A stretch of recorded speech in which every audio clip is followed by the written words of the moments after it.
Yo, yo, yo, what is going on, guys? Can you hear me?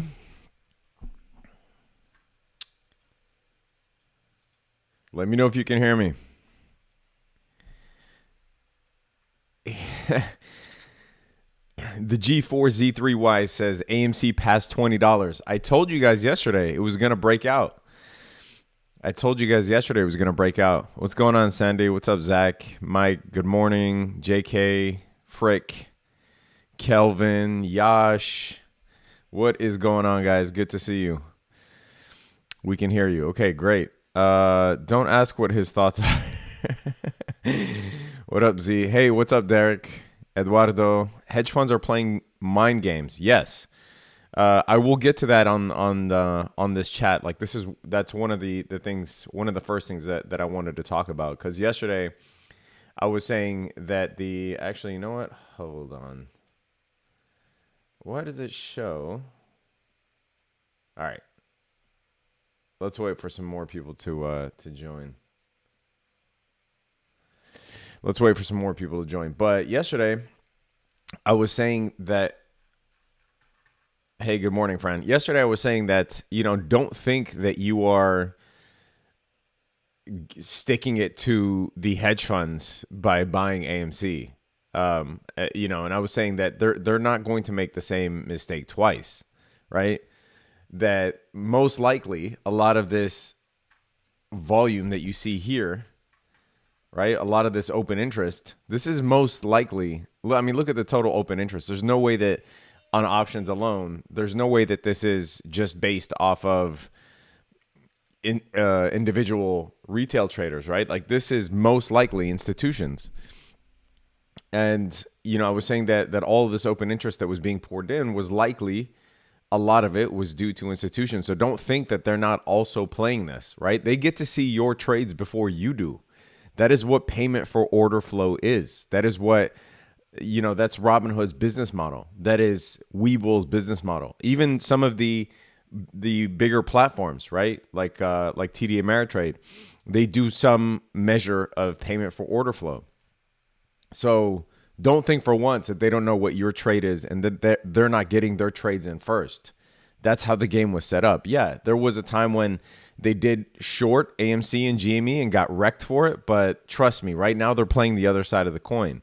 And actually, you know what? Let me pause this. I don't know if you guys can hear the music in the background, but if it's too loud, someone let me know. But I'm gonna go to this video because I just saw that CNBC released a video on this, and I want to see what they have to say. So let's see what they have to say, and then I'll react to it. Really surged this week, but what's interesting to me is it's been much more even on the buy and sell side than it was earlier in the month. Joe, what do you do about this? I mean, if you're a fundamental investor, you obviously you don't even know what to do.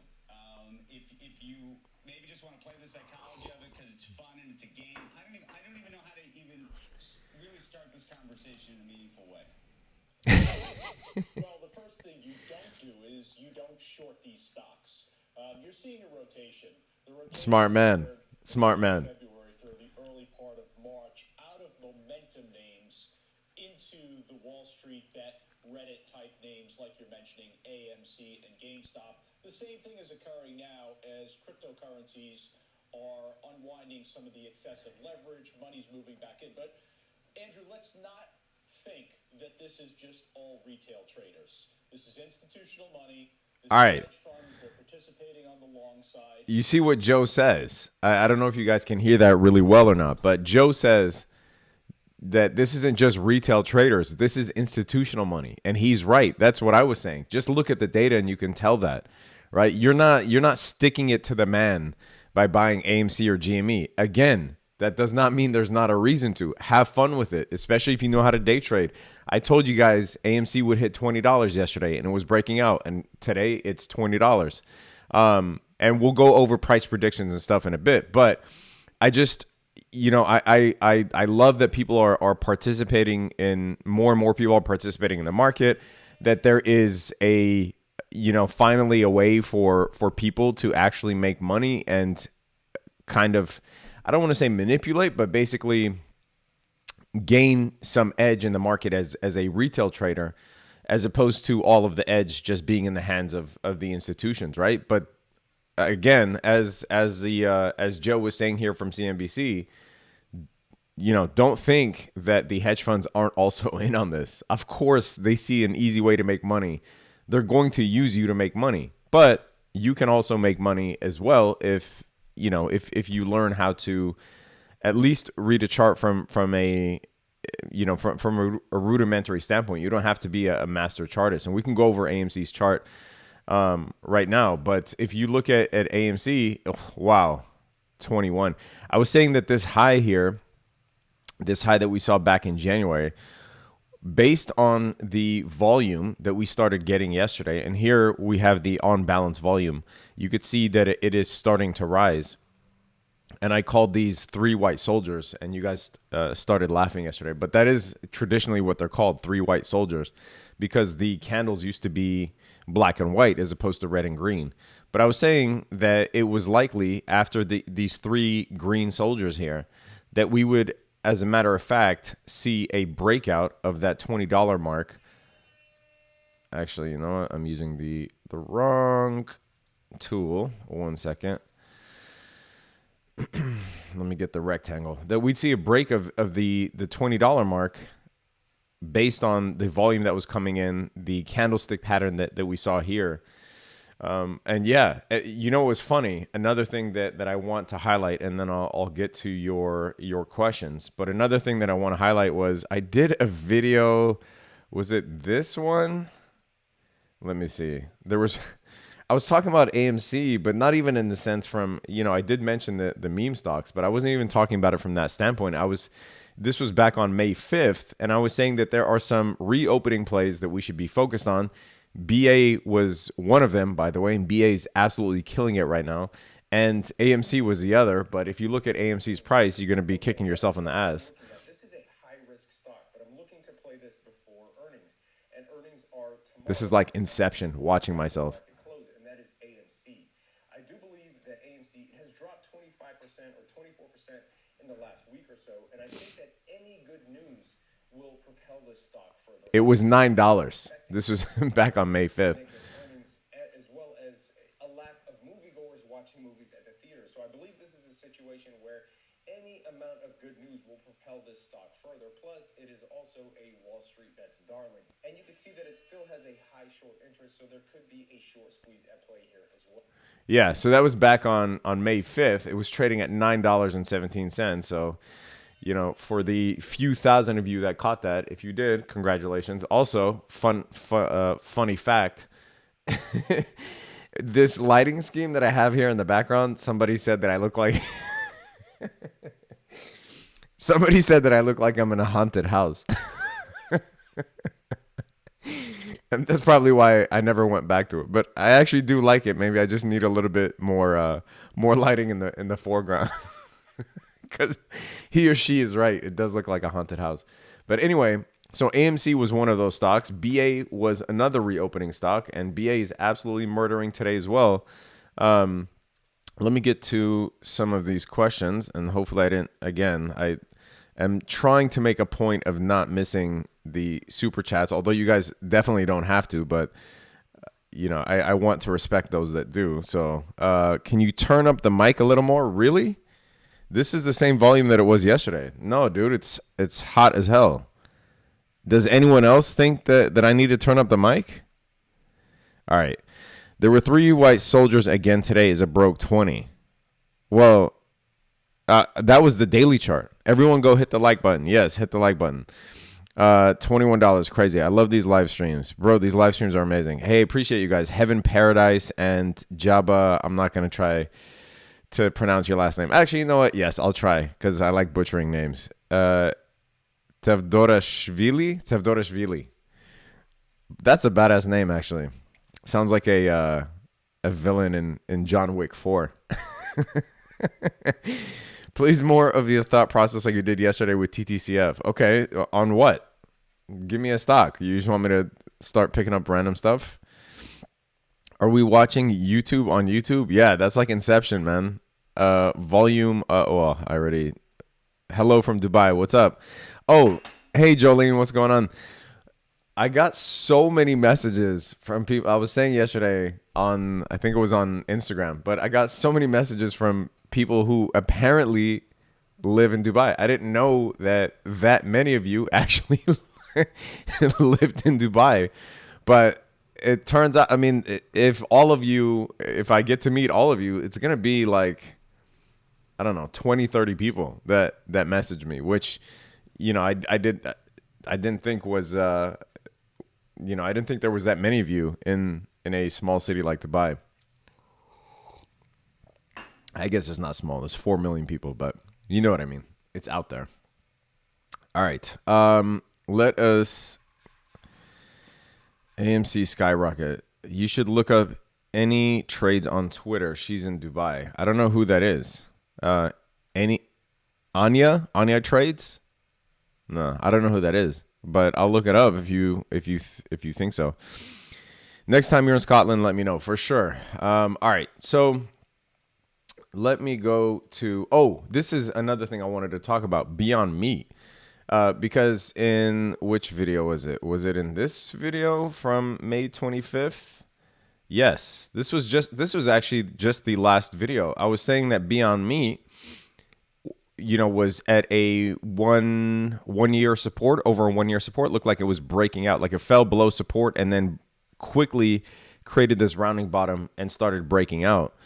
And it was trading at around 119. However, I noticed that Beyond Meat also, let's take a look at its short interest. I didn't even know this. I should have looked at the short interest data.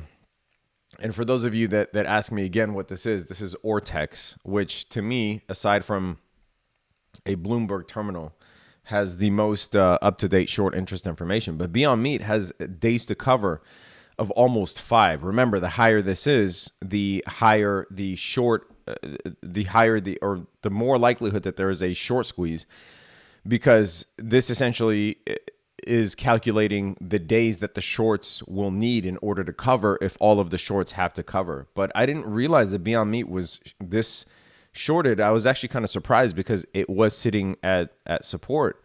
So its days to cover has been increasing steadily since mid-March. I didn't even take that into account when I did that video about Beyond Meat being a reopening stock. And the reason that part of the reason that I said it was a reopening stock was because a lot of its revenue is based on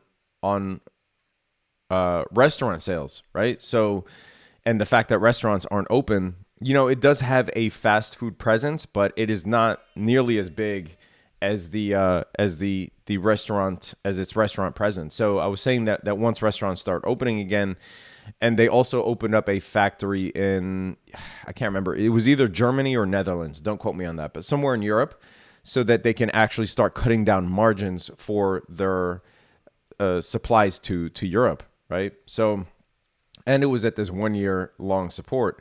So yeah, currently trading at, where's the price on this damn thing? I don't know. Currently Beyond Meat is trading at, let me go back here.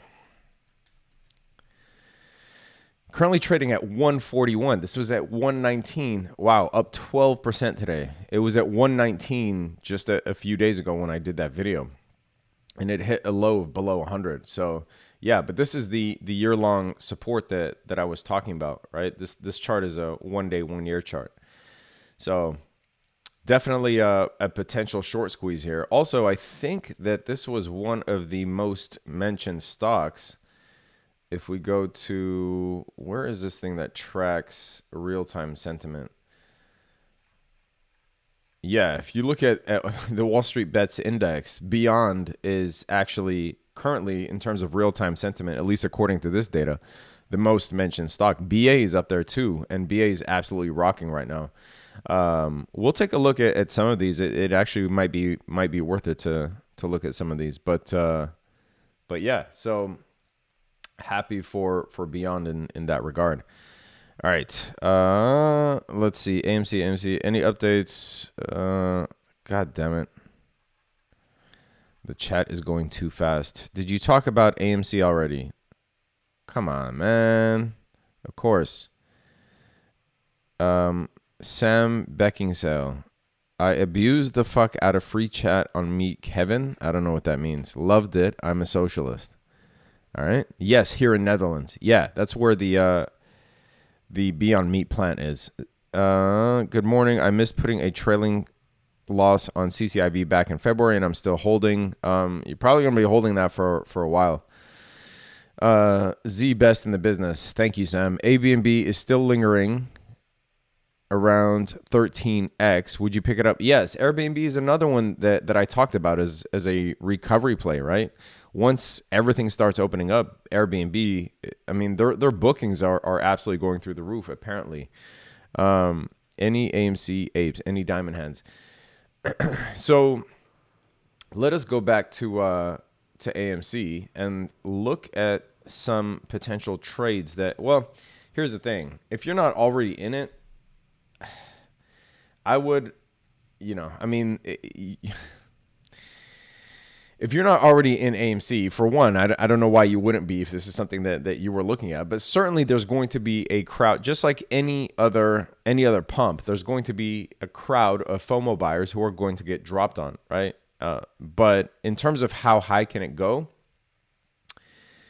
really, the only way that you can determine what a future price target is by using something like a Fibonacci tool. Actually, here, why don't we pull up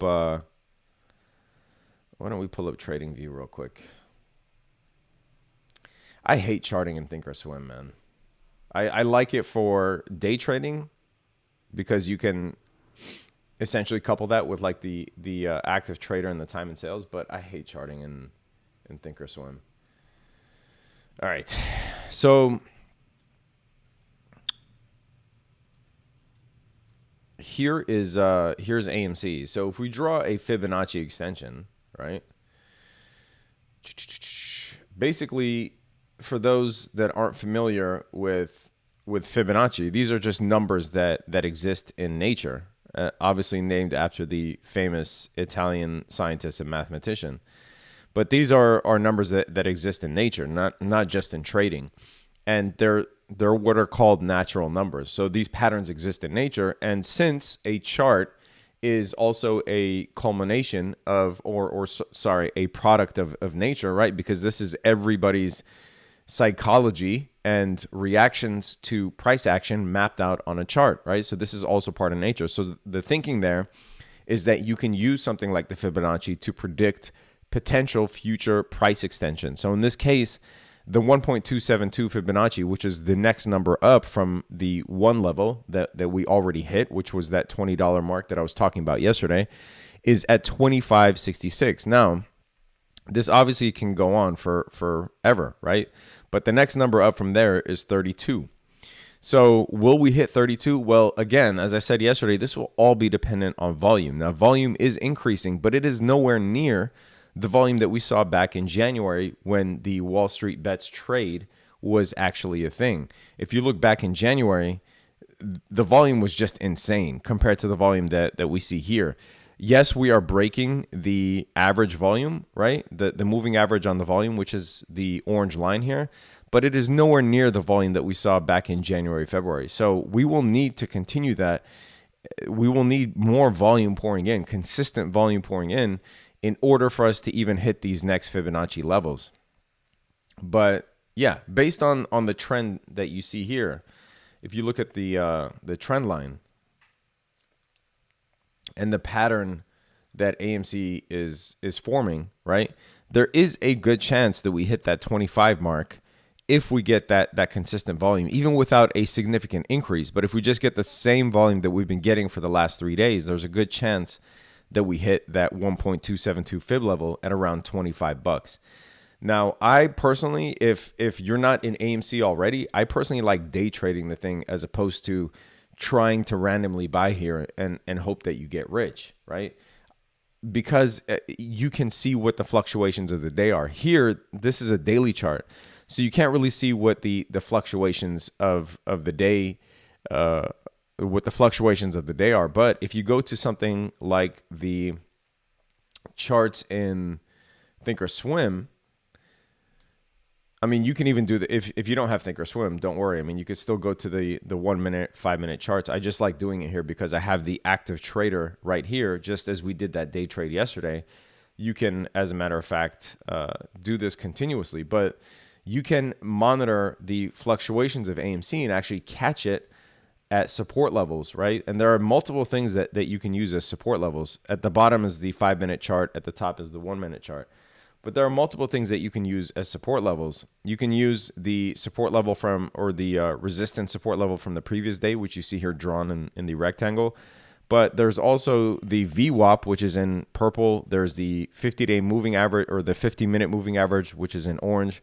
There's the 21 EMA, which is in white. There are multiple things you can use. And then obviously I have the price oscillator down here and the RSI, which I try to gauge whether something is oversold or overbought in the interim. But for instance, right now, what you would do is you would monitor this to see if you can get a bounce off the 21 EMA on the 1 minute. And if you do, then you could potentially use that for the next time as a support level. So if you were a risky trader, you would just enter here, either with call options or buying the stock. But if you were more prudent, you would wait to see if the 21 EMA is an actual bounce level, if the traders and investors are reacting to it in today or not, right? Because every day is different. So me personally, I would just monitor this to see if we get a bounce off the 21 EMA, which it looks like so far we are, with this next candle turning green. All right, let me go back to your questions. All right. Bought the July 16th Bumble calls, up 120%. Yeah, man. Yeah, we did really good on those Bumble calls for sure. Oh, actually, you know what? There was also the Fubo puts that I think were up like 15% today. Oh, Fubo must have taken off because they actually dropped. But yeah, and the Bumble, the $80 calls on Bumble, the October 15th ones are up 65%. Those were the $80 calls, right? The volume is fine. Oh, you're talking about the volume of the mic. Cool. My pants are down. What the fuck, dog? Vix. Don't be fucking annoying, Sergey. Come on, bro. Please update on your plan with the hedge. It's a hedge, bro. There's no plan. It's a hedge. You keep your hedge in place, and if you think that the market is going to be stagnant, and obviously if you're worrying about it that much, then your hedge is likely too big, and it is not a hedge, it is a main position. Because if the markets are going up, right? If we take a look at the indexes, the S&P is up 1/3% today. Dow Jones is up 0.6%. NASDAQ is flat, almost at zero, minus 0.01.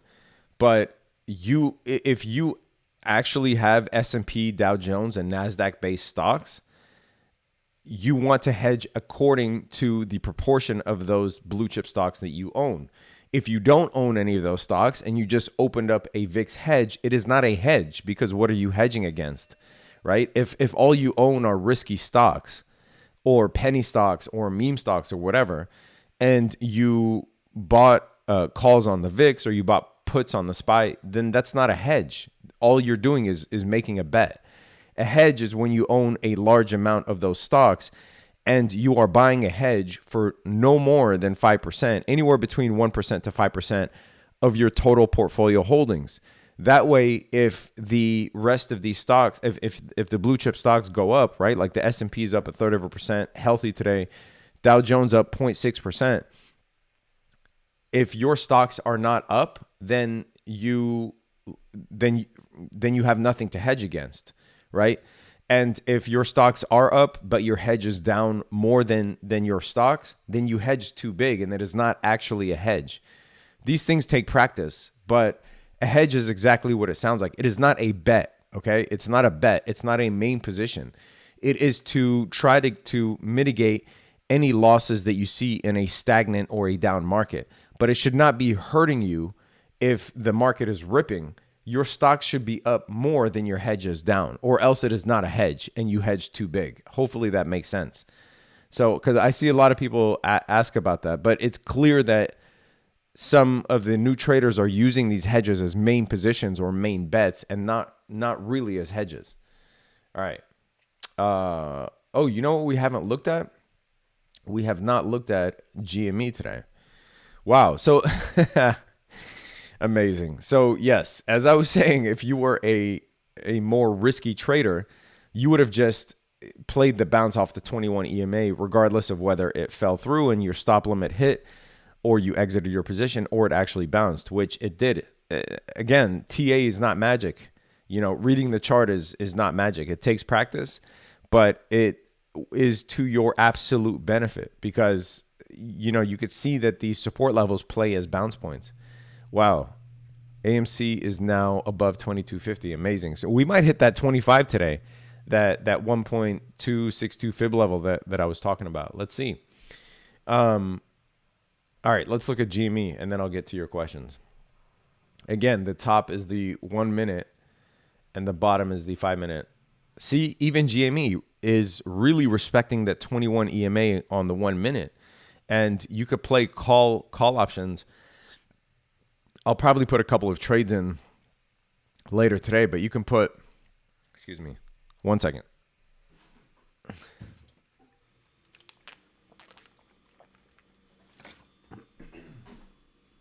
Sorry. But you could potentially play call options off of these support levels. All right, let's see if we got I think I heard a super chat, so let me go to that real quick.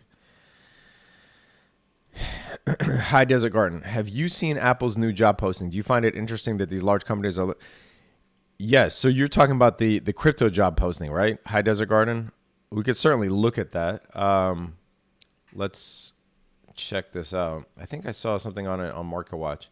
Oh, by the way, another reason that that stocks are slightly up is because the unemployment claims fell to a new low since the pandemic started, which is good news for those who are unemployed. And this will likely continue to go down. GDP is absolutely ripping. This is record GDP, 6.4% in the first quarter. All right, let me look at Apple real quick.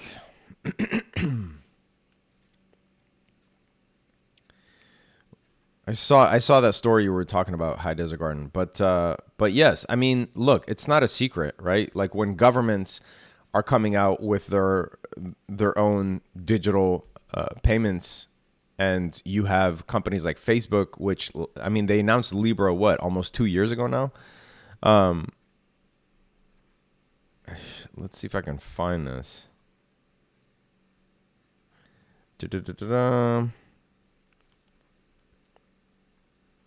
But this is what I was saying, High Desert Garden. And I'm going to try to find the Apple crypto. This is what I was saying in continuously. I mean, I know you've been on the channel for a long time, so you know what my views are in this. But this is what I was saying continuously, is that the reason I don't believe in adoption, right? A lot of times people ask me, like, you know, do you think that ADA or Cardano is going to be better than Ethereum or going to beat out Ethereum? Or do you think that, you know, XLM Stellar is going to see mass adoption? Like, you get these questions all the time. And my answer is always the same. I don't, because tech companies have no reason to use these cryptos. They have no reason to adopt these cryptos, right? Cryptography, or let's just call it blockchain, is actually a rather easy technology to implement. It is revolutionary, right? It is complex in terms of what goes on behind the scenes, but in order to develop a blockchain, an experienced developer or development company does not need to integrate with an existing project, right? They can build their own. And it is very easy for them to build their own. It's actually not difficult at all, especially compared to some of the other technologies that they produce. You know, you know, like Apple, Amazon, Facebook, they actually produce a lot more complex technology than blockchain. So what I said years ago is actually what is happening. Facebook is developing its own. Amazon is developing its own. IBM is developing its own. Apple is developing its own. It does not need to integrate with another blockchain. But if we take a look further from what we know, it says here, Apple is seeking person with cryptocurrency background for new alternative payments job, right? We already know that Apple's a super smart company, and they know that they couldn't survive off of just selling goods, right? So they have migrated very smoothly into the services industry, right? Obviously, there's iCloud, but there's also the music and TV subscription services. But they also have the Apple credit card, right? So they're moving into that fintech space. So it does not surprise me at all that Apple's moving into cryptocurrency, right?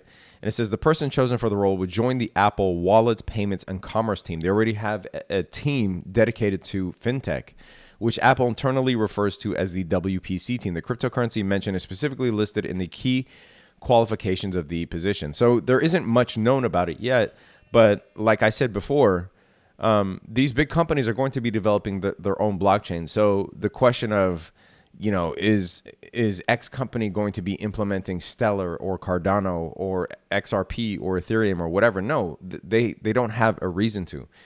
They could develop their own blockchain tech. So that's what I think of it. But I still think that there is no world of cryptocurrency and digital payments in which Bitcoin is not king. That is my view. And I think that will be the case until the end of time, right? So, all right, let me go back to the chat. Hopefully that answered your question, man. If you have any other further questions on that, let me know. I think, did I miss another super chat? God damn it. I heard it. Nick ASA, DKK, I don't know if there was a question, Nick ASA, but if there is, let me know. Oh, can you take a look at FCell? Lucky I caught your question. You put it right below. All right. Yes, I could take a look at FCell. Hopefully you mean the chart, because you guys are not very specific. Wow, 22.84. I guarantee you we get to that 25 range. I guarantee you we get to that Fibonacci 1.272 range, right? Now, you see the trend line for AMC. I'll get to FCell in a second, but you see the trend line for AMC. If this volume maintains, right, and doesn't drop off like it did after January, February, because you see this drop off in volume on AMC here, right? It's just this massive drop off.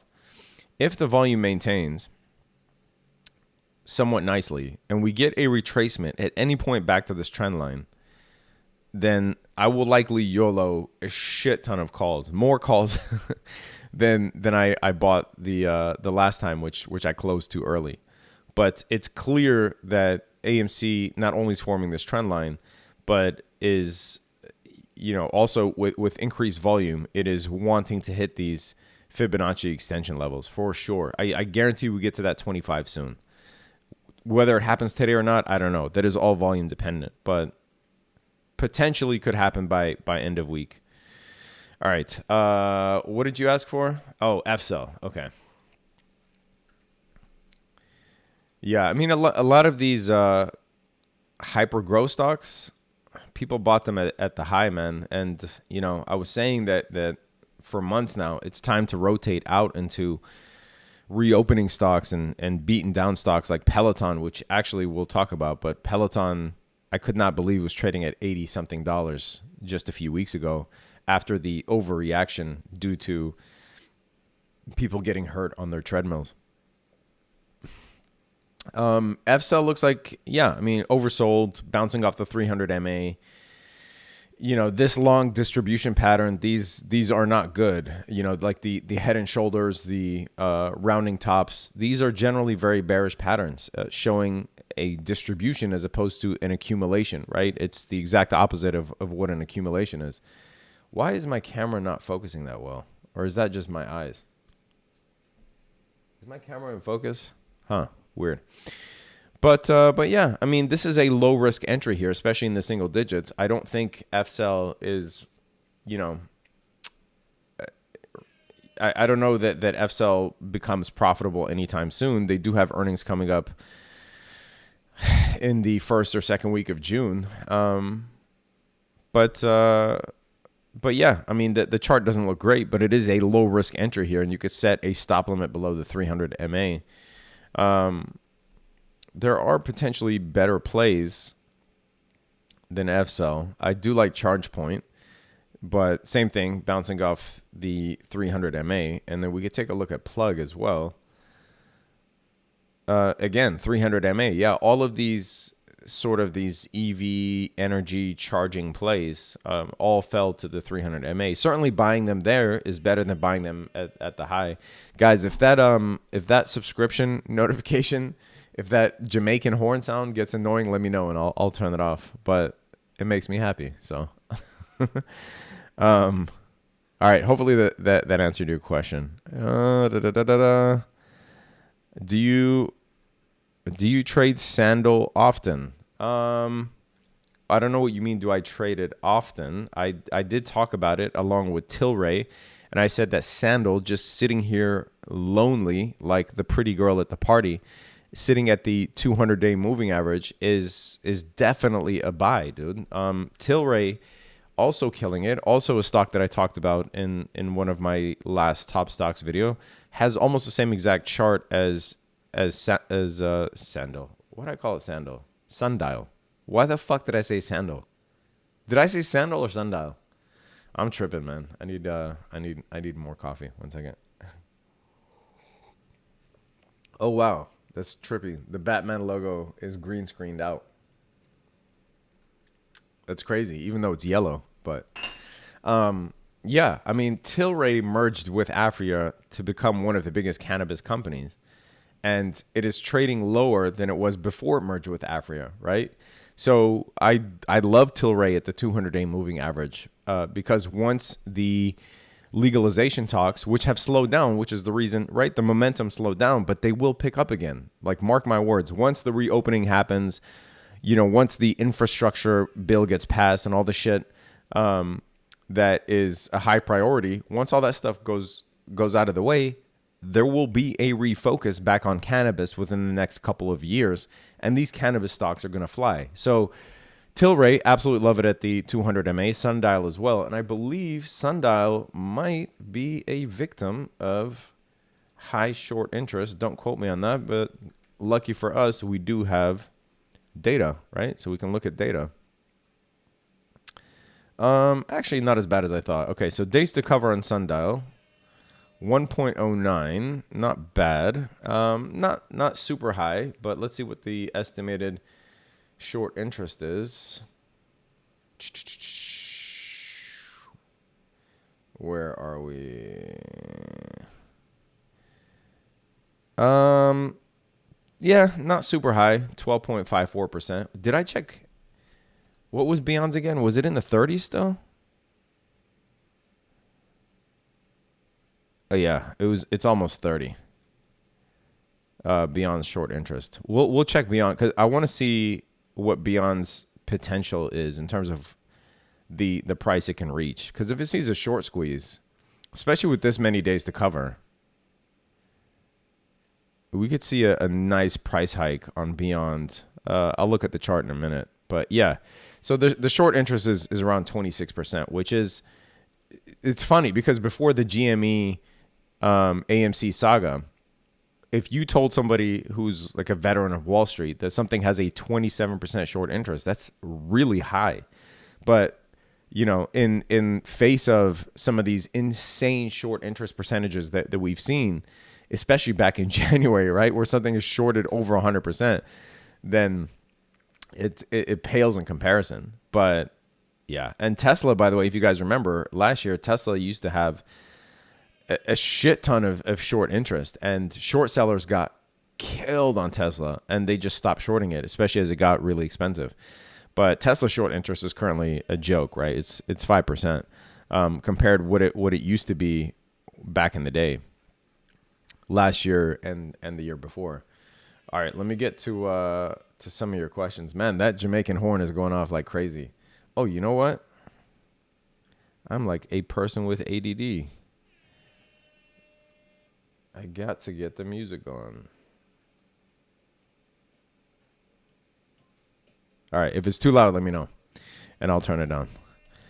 All right. Oh, I missed another super chat. Fifson Horsbane. I apologize if I butcher this name. Could you elaborate on the benefits of the Patreon group for new traders starting out? Yeah, certainly you didn't have to super chat to ask that. But basically, you get access to... Wow, that might be too loud. Basically, you get access to the Discord here, right? You see all of the options trades. Obviously, there are thousands of people on this Discord. There's the stock trades. We do crypto as well. There's the trading chats, right, where you get to discuss all of the trades with other traders. There's even a degenerate section where members post their trades, including me. You could see here, oh, wow, I missed this. Closed Fubo puts for 33%. See, because I'm doing this live stream, I miss closing them. And when I check them, they're actually down now. Let's see if they're up. But those puts were up. Okay, I'm breaking even. It's down 0.89%. But those Fubo puts, yeah. But even the Bumble calls, right? Posted it on the degenerate section. But essentially, this is what you get access to. And then I do live streams only for the Discord members, more so than I do live streams for YouTube, right? I don't live stream on YouTube that much, but I live stream on the for the Discord a lot more than I do here. These Tesla puts feel like free money. No, not Alan. Yes, dude. I mean, I'm sure you're referring to the cash secured puts that we sold. They are free money, and it's a lot of free money. Hopefully that answers your question, Fifson or Fiveson. I apologize if I mispronounce your name. You're an idiot if you have AMC puts. I don't think anybody talked about AMC puts, man. Or maybe you're just making a definitive statement, but I don't think anyone had AMC puts. I saw a story where McDonald's is offering a free iPhone as a signing bonus. Yeah, man, they're actually having trouble hiring people because the government is giving people who had, service jobs, they're giving them more money than they would for, than they would for these jobs. So you're right. They're even Uber and Lyft. I don't know if you tried to order Uber or Lyft recently, but dude, there's like a lack of drivers. So a realistic dollar amount of AMC squeezes. If AMC squeezed, it was $9. I just showed you when I did this video here. AMC was $9.17 when I said that it was a good reopening play. It's trading at 20. What is it trading at right now? Has it gotten to 23 yet? It was 22.50, 23.22, yeah. And I just said on this video that the fib level, the 1.272 fib level, I'm not going to redraw it. I will leave this intact, and you will see that we will likely hit $25 soon. But this, for all intents and purposes, was your name Yolinda? I apologize. Yolinda Melendez, yes. Yolinda. This, for all intents and purposes, is a squeeze. This is not natural price action, right? Well, I guess you could count it as natural, but it is likely due to the fact that there is a squeeze going on. Not only that, there is a shit ton of calls being bought. As I said, this is likely due to institutions also participating in this. This is not all retail traders. This is not all us, right? These are institutions as well. 2.5 million in open interest, an increase in 16.5%, right? Like all of these calls pouring in. Look, even for May 28th, you have 107,000 new open interest contracts. That is fucking wild, right? This is not just retail traders. Now, it is not only a short squeeze, okay? Because I want you guys to understand the mechanics of options. So when market makers, when they sell options, right? Because when you buy an option, you're buying it from probably a market maker, otherwise another trader. But when market makers create options for you to buy, what they do in order to remain delta neutral is they go out and buy the shares. Excuse me. They go out and buy the shares in order to not be short the stock or short the calls. You know what I mean? So when you sell a call, you are essentially short the stock. Okay. If I sold you an AMC call, let's just say I sold you the $25 call on AMC. I essentially am short AMC at the $25 strike price. So if it goes above 25, I could get wrecked as a market maker. So what do I do in order to balance that out? What we call in the market as being delta neutral is I go out and buy 100 shares of AMC to cover the call that I sold the market, right? So all of this stuff that you see here, all of these calls that are being created and being sold by market makers, they are likely going out to buy the stock in order to balance out their position and not be short AMC, because they don't want to be short AMC, but they want to sell you the calls in order to make money. So all of this buying that you see here is not just a short squeeze. Again, guys, don't think that hedge funds are stupid. They are not just shorting this. They know what you're doing before you do, right? Or likely they know what you're doing when you do it, before your order hits the market. Let's just put it that way. So they're not idiots, dude. So if you guys think that these hedge funds are just like these ape-like figures who just have billions of dollars and they're morons, they're not. They see everything that we're doing and they're likely playing the same position. Okay? So this is not just a short squeeze, but also due to market makers having to buy the stock in order to sell the calls. I hope that made sense. If you guys have more questions on that, let me know. I am interested to see what Beyond is currently doing. Wow, what a nice gap up on Beyond, man. I love when that happens. So Beyond looks like it's hitting this 200 MA resistance. Now, unfortunately, Beyond does tend to hit these moving averages as resistance. Like you see here from November 2020 all the way to December, like for a whole month, it was up against the 100-day moving average. We're now hitting the 200-day moving average. And we need to see more volume come in. As you see here, Beyond has hit in the last 4 days more volume than really in the last 4 months. Okay, so if we can get more volume and close above the 200 MA, then the next price level for Beyond Meat will be around the 155 range, which is what I would be targeting. Right now, I'm just holding my position at the 140 range, but it would behoove you to set a trailing stop here if you're in Beyond. If you got in at like the 119 range. MACD looks really strong. The RSI looks really strong. The on-balance volume looks really strong. So, yeah, man. All right. Let me get back to your questions.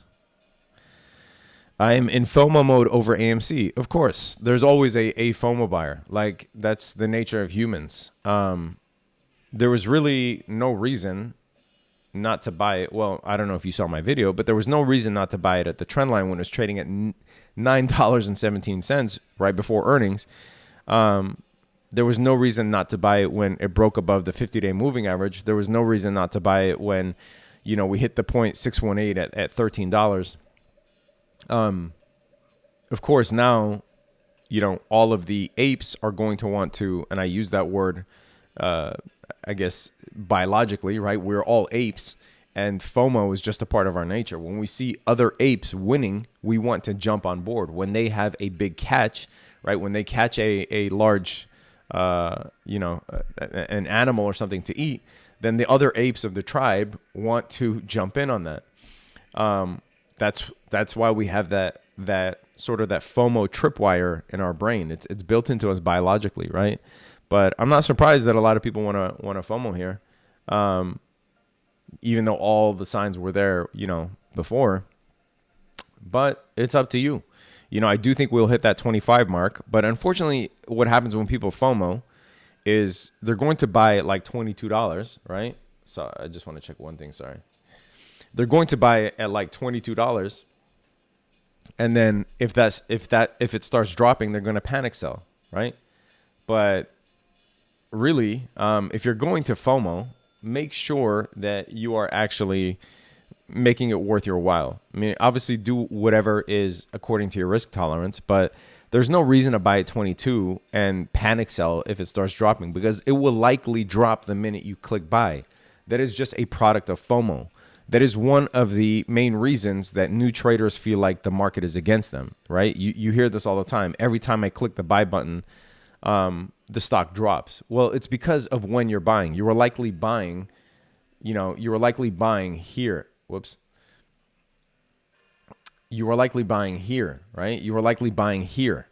That's why you feel like that, right? You are not buying when nobody's interested, when it's sitting at the trend line, when it's sitting at the 50-day moving average. That's the optimal place to buy, right? Again, go back and watch my video, the one titled, if you want to see my DD and why I thought AMC was a great buy at $9.17, even aside from the recent Wall Street bets action. Go back and watch this. It's called Top 4 Stocks to Buy Now, May 2021. It's dated May 5th, 2021. Go back and watch that video. If you want to see my DD on it, and then, you'll know for next time. All right. Vapor Smooth. Thoughts on LOC token listed on CMC, sitting at 1 million market cap. Might scoop some up. I mean, we could take a look at the chart, but I don't know. Here, let's just take a look at the chart.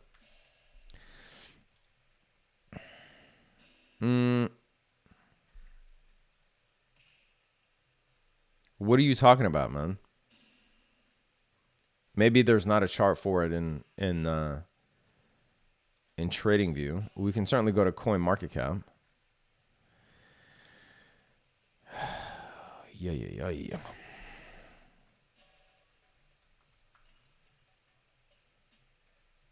CoinMarketCap. LOC token. What's so funny is I actually don't know how this is pronounced, but in LA this is a let's just say a gang related word, but you pronounce it as LOC. I don't know whether it has anything to do with it, but let's look, and if I can't find it. Oh, low orbit crypto cannon. I mean, wow, it's trading at $1,300. I have no idea what the fuck this coin does. Low orbit crypto cannon, blah blah blah. LOC tokens can be traded on decentralized exchanges such as Uniswap. If you do plan on staking something, important to note that there will be a 10% transaction fee. Okay. All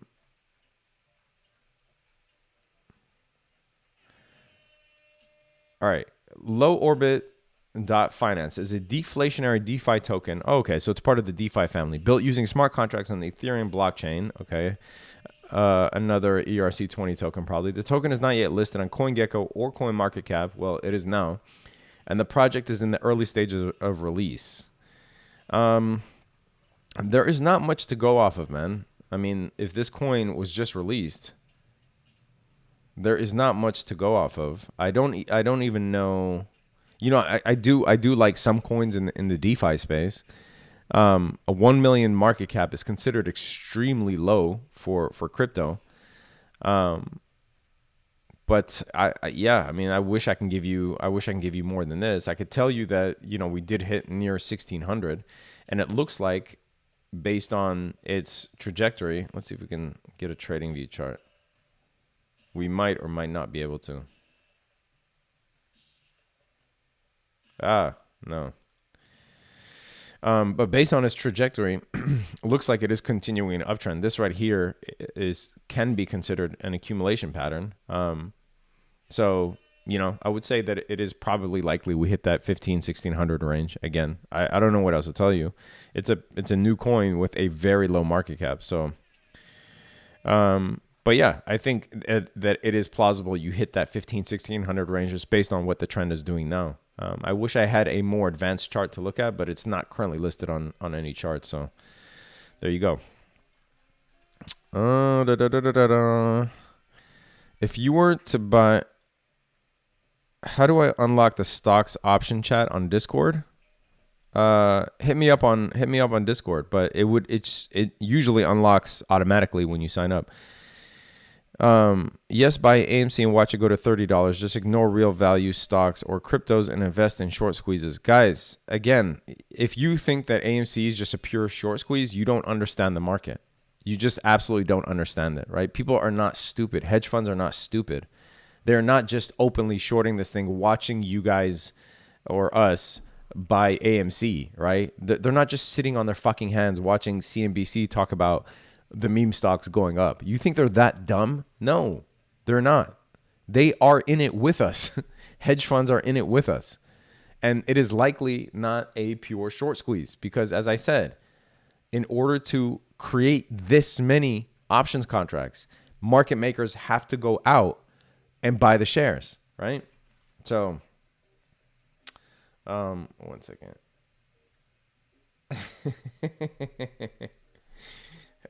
I just got to respond to the message. I have some hilarious friends that watch these live streams just to clown me, by the way. But they're respectful enough not to clown me in the chat, even though I wish they would, because these comments are hilarious.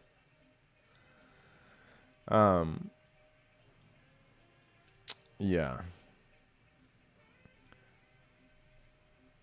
All right. Sorry, guys. All right. So let's see. What else should we talk about? And then I want to get in a trade, man. But I really like answering you guys' questions. That guy shilling for Loke, don't feed into that BS. Yeah, it did sound like a shill, to be honest. Drew Dogger, we Crips now, I guess. Yeah. You definitely understood it. Buy and hold Diamond Apes. Wait till RSI dips to below 30. Do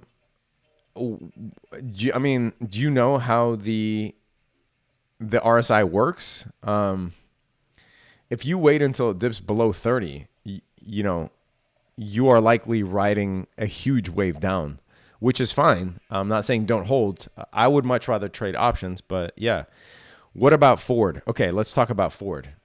Ford is another stock that I mentioned. I think it was either in this video or it was in the it was either in this video or it was in the top stocks, like the overall top stocks for May, because I said yesterday that someone was clowning me. She was clowning me in the comments saying, I can't believe that you recommended Ford. My dad bought Ford and he said it's been the same price for 20 years.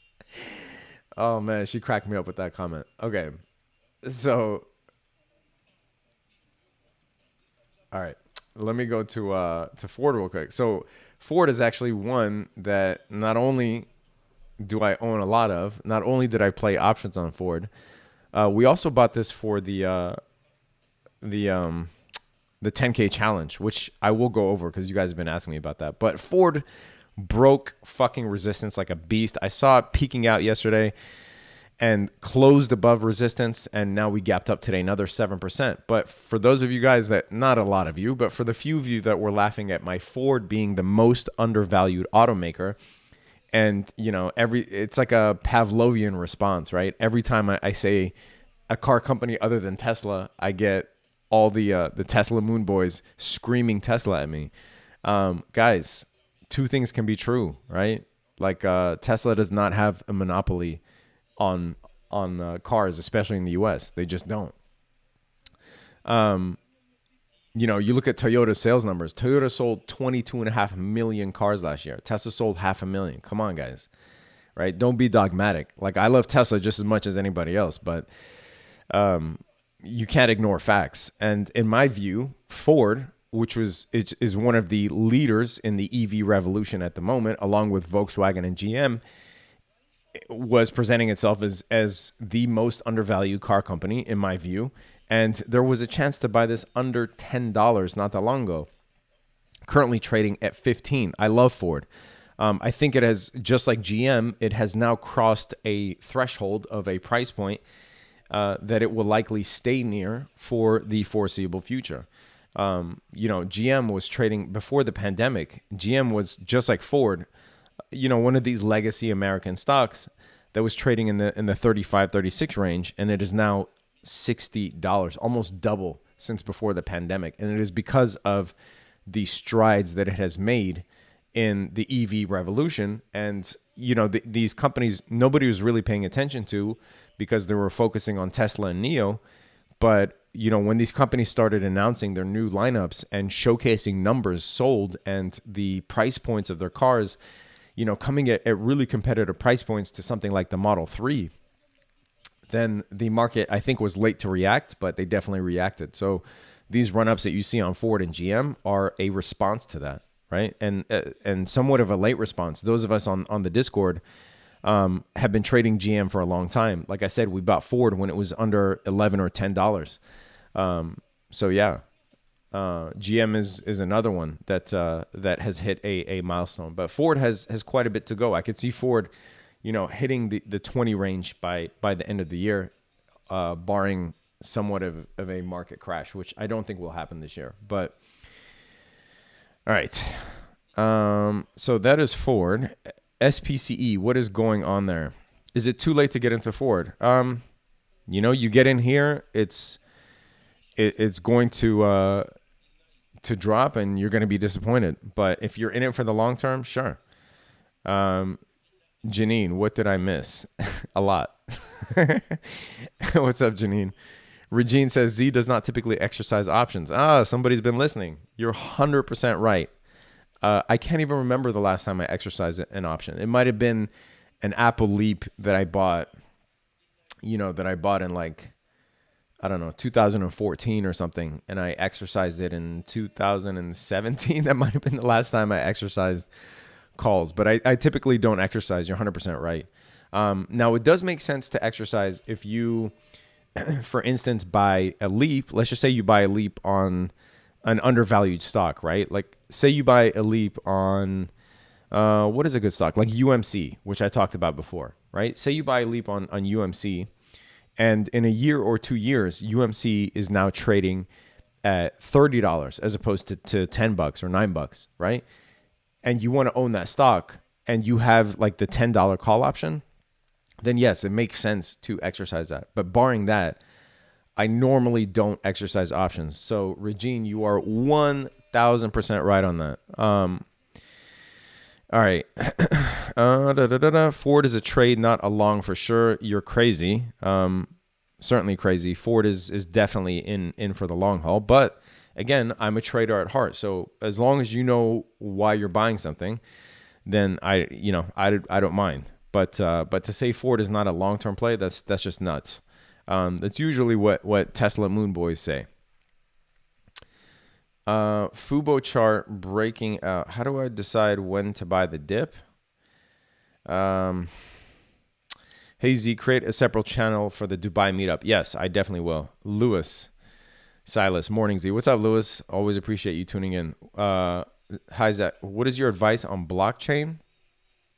That's like saying what is your advice on tomatoes? Like, what do you mean?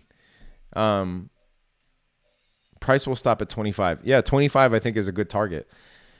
Magna, how do I decide when to buy the dip? I think the question's a little misguided. So it's not how do you decide when to buy the dip, but what do you decide to buy, right? That is the more important question. Are you buying something because somebody just told you about a ticker symbol? Are you buying something just because you saw it on YouTube? Are you buying something just because you're FOMOing? Are you buying something because you actually did DD on the stock like we did with Ford and Beyond Meat and some of these other companies and AMC, and you have a high conviction in it? It's really what you decide to buy and not how you decide to buy, right? And if there's something that is a high conviction stock that is dipped, then you're getting it at a discount on a stock that you believe is undervalued for whatever reason. So yeah. Do you think holding GME stock now? It depends on when you bought. I mean, I like the Batman logo, Praveen, but it depends on when you bought. if you bought GME at the high, there will be somebody who's left holding the bag. That is just the nature of FOMOing, right? That is just the nature of FOMOing. There will be somebody left holding the bag. Like, think of all the people that bought at $500 fucking dollars back in January, right? But for all intents and purposes, GME here looks like it still has room to grow. You see the 21. God damn it. Sorry.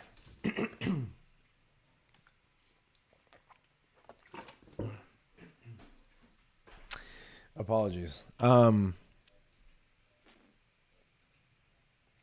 You see the 21.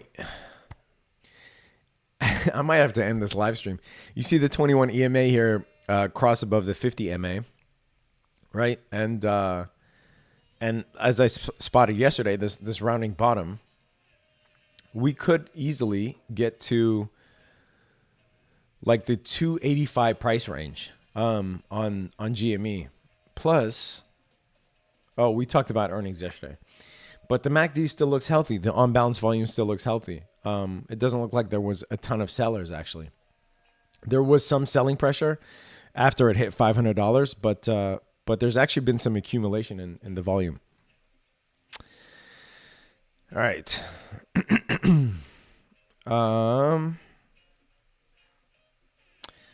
Z, if you think lumber prices have peaked, any mean reversion trades? All right. A lot of questions here.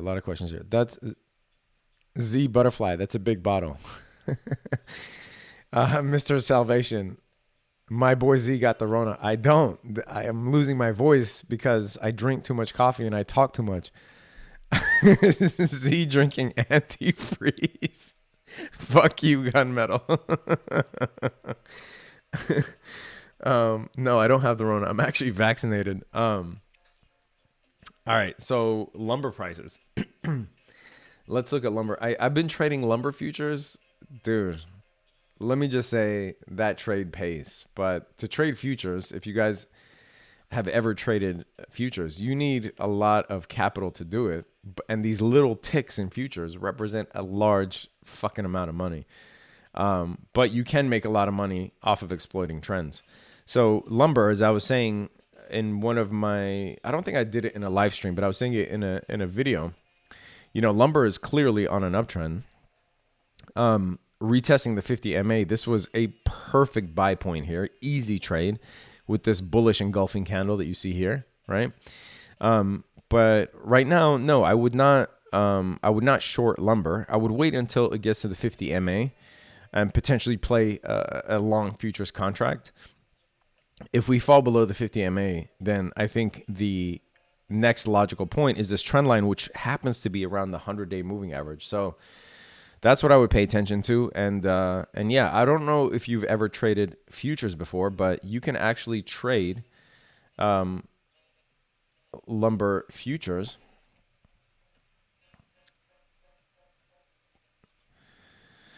You can actually trade lumber futures right on Thinkorswim. You could trade any futures. This right here is the Bitcoin mini futures. And this is what I was saying, that for the Bitcoin mini futures, you only need $2,227 per futures contract. For lumber, you need $18,000 to trade one lumber futures contract. So keep in mind that, you know, futures do require a shit ton of capital commitment usually. For the I'm glad that they came out with the micro Bitcoin futures, but the regular Bitcoin futures require $111,000 per contract. Yeah, you read that right. Just for one Bitcoin contract. So be careful when you trade futures, guys. But yes, you can trade lumber futures, and I like trading the LBS lumber futures when lumber does actually hit those pretty easy to read support levels.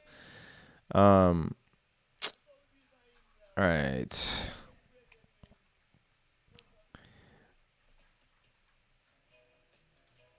And let's see. Conscious says, fucking love the live stream, Z. Thank you. I appreciate it.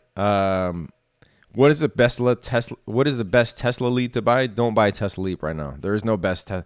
Everyone wants to buy Tesla Leap when it starts creeping back up, dude. Tesla was chilling below $600 for the longest fucking time, right? And just like not Alan says here, you're much better off selling Tesla puts than you are buying Tesla Leaps. It's the easiest money. Literally the easiest money you will make on Tesla. I'm not even kidding about that. But yeah. Let me just move this out of the way real quick.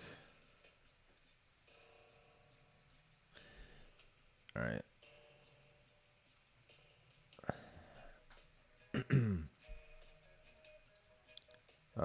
1 second, and then I'll get to your questions again.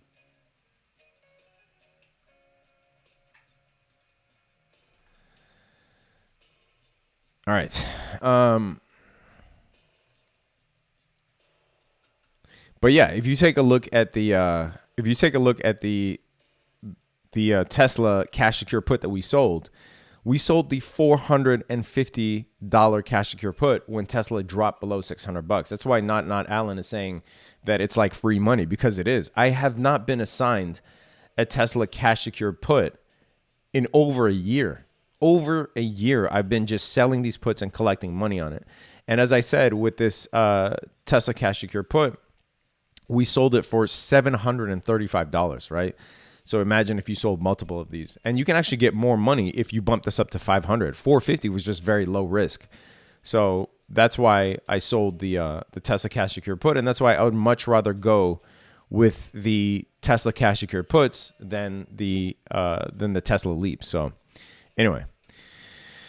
All right. The indexes, S&P still around 0.3. Oh, Dow Jones. Wow. Okay.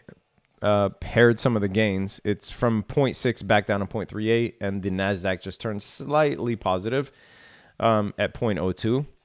So pretty flat and smooth day. Really nothing too bad, which is good to see. All right.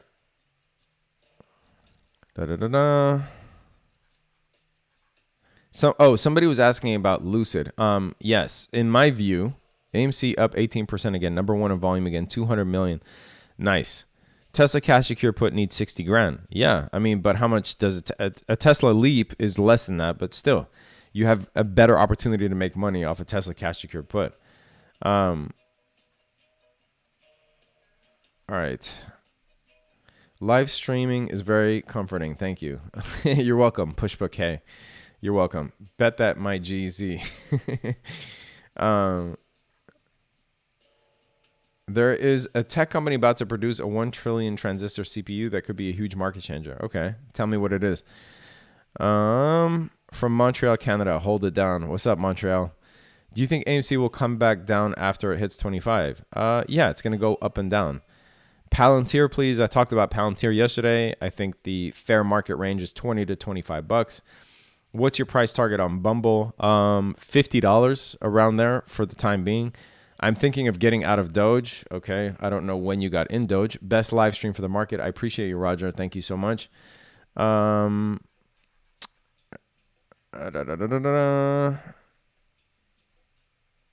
Agreed with Dinks T. Like your live stream, but you swore too much. Got to mute the video whenever my kids are coming. I'm not even watching an R-rated movie. One, sorry. Two, this is not a kids channel. I don't know what to tell you, man. This is a market channel. But I guarantee. All right, I won't get into that. I grew up in Dubai. Why going when it's hot as fuck, bro? One, I like the heat, but two, I have reasons for going. So let's just put it that way. But yes, I'll be doing all the hanging out at night. You said something about Lucid. Yeah, Lucid is going to be merging. CCIV and Lucid are merging. But it's going to be a sell the news event, man. Like, everybody and their mother knows it. Like, do you guys not get that? Like, when you and your grandmother and my grandmother, rest in peace, both of them, even them, they passed away. And even they know about the Lucid CCIV merger. And everybody and their mom knows about it, man. There's no reason for it to pump, right? Like the reason that the chart is what it is because this is a collection of everybody's psychology with the caveat that all information is known and factored in at the time. People are trading with known information. It's not like when you're trading, this is what we mean when we say known information, right? It's not like you're trading and you're obfuscating the knowledge that CCIV is going to be merging with Lucid. You're trading with that in mind. Imagine if you're doing it, how many other people are doing it? Everybody, literally everybody. Nobody trading CCIV doesn't know about the Lucid merger, right? This is why this right here was a sell the news event, right? This is when there were rumors, it wasn't quite known yet, right? So it wasn't known information, it was just rumors. So that's why you hear the term buy the rumors, sell the news. There were rumors. Right here, what do you think happened here? This is when it was confirmed. So after the rumor was building up, and as the rumor became more and more clear that it was likely true, and then it was finally announced, this is what you call a sell the news event, right? Same thing with Lucid. So now I'm bullish on Lucid if they can deliver on their production numbers, which that creepy CEO of Lucid keeps shying away from that, right? They keep definitively asking him every time he gets interviewed, and he knows he's going to get interviewed. I don't know why he doesn't come up with a creative answer. He knows he's going to get interviewed, but they ask him whether Lucid can actually hit their production target, and he keeps shying away from it. So the news on the street is that they can't. Now, that is what is called, unknown information. So if that becomes known, then yes, you will likely see a price jump on Lucid. Now, the target that I'm targeting is very modest. I'm targeting like the 24, 25 range for Lucid. You have to compare it to something that we already know, right? Lucid is not Tesla. Lucid is more like Fisker, okay? We already have a low cap or mid cap EV auto manufacturer, luxury EV auto manufacturer that produces similar numbers to what Lucid is targeting. And it's called Fisker. And Fisker is currently trading at $13, okay? So don't look at Tesla thinking that Lucid is going to be Tesla. Lucid should be closer compared to Fisker and not Tesla. Not even NIO, but Fisker, okay? So if you want to look at the trajectory of a SPAC that became an EV company that produces a modest number of cars in the luxury range, look at Fisker. That's what you should compare Lucid to. And that's why, I don't have high hopes for Lucid hitting Tesla numbers, right? Now, all of that could change. But as I said before, look at the Porsche Taycan, okay? Would you rather have this? Would you rather have this car, one of the fucking sexiest sorry for swearing. Okay, I'll try to watch out for that. One of the freaking sexiest cars on the planet right now, okay? The Porsche Taycan. Would you rather have this or would you rather have a Lucid? Would you rather have the Audi, the Audi e-tron? Would you rather have this or would you rather have a Lucid? I mean, no, it's not the e-tron. What is it called? The e-tron GT. That's what it is. I mean, this car is so sexy, man. And it's in the same price range as Lucid. Like, would you rather have this? Would you rather have the new 2022 Model S? Or would you rather have the Lucid, right? It's just, I don't know, man. I don't know. It's, I think it's coming at the wrong time. I'll be honest, right? Like there isn't more room for another luxury car company. Again, it will likely sell cars and whatnot, but compare it to Fisker, don't compare it to Tesla. So especially at the price point that it's at. Anyway, hopefully that's clear. Tomatoes, do I hold long term? Much rather have Lucid. Oh, okay, cool. Audi R8. Well, that's not an electric car. Come on, man. No swearing in Dubai, dude. Are you kidding? Have you seen Dubai lately? Dubai looks like Vegas with all the escort cards that you see now thrown in the street, man. It's changed a lot since a few years ago. So Have you seen the Taycan Touring? Yeah, it's hella sexy. Lucid at least is better than Nikola. Yeah, I mean, but you can't compare. Nikola is a truck company. CCIV will make the Apple car. Maybe. I mean, that would propel the price insanely. What do you think of coin? Thoughts and prayers. Guys, come on with the thoughts questions. But I like coin. I like where it's at. I've talked about it. I did a whole video on coin. Roblox is going up. Oh, that's not good because I think I have a credit call spread on Roblox, but I'll look at it. But Roblox is actually, yeah, coin, as I said, was hitting support around the 220, 230 level. I think it's a good price point for it. Let's see what Roblox is at. Oh, damn. Wow, Roblox is gapped up. That is nuts, dude. Hitting 95. I have a credit call spread on it. I have the 90-95 call spread, which is likely down at the moment. We'll have to look at it after this. But yeah, I think they're, like I said in my Roblox my Roblox IPO video, I think Roblox was a steal at $65. A steal. And it was a $65 multiple times, not only at IPO, about a couple weeks after IPO, and about a month or so after that, right? $65 was a steal for Roblox. And we'll likely never see that price again. So, but also Roblox, I think, was mentioned this morning in the, it was one of the trending tickers, I believe. Yeah, so I think it was the 4th or 5th trending ticker on Wall Street Bets. But yeah, all right. Creepy CEO, yeah. All good, Z. All right, cool. I'm very bullish on Roblox. Yeah, for sure. I sold Roblox calls as well. Today is not good.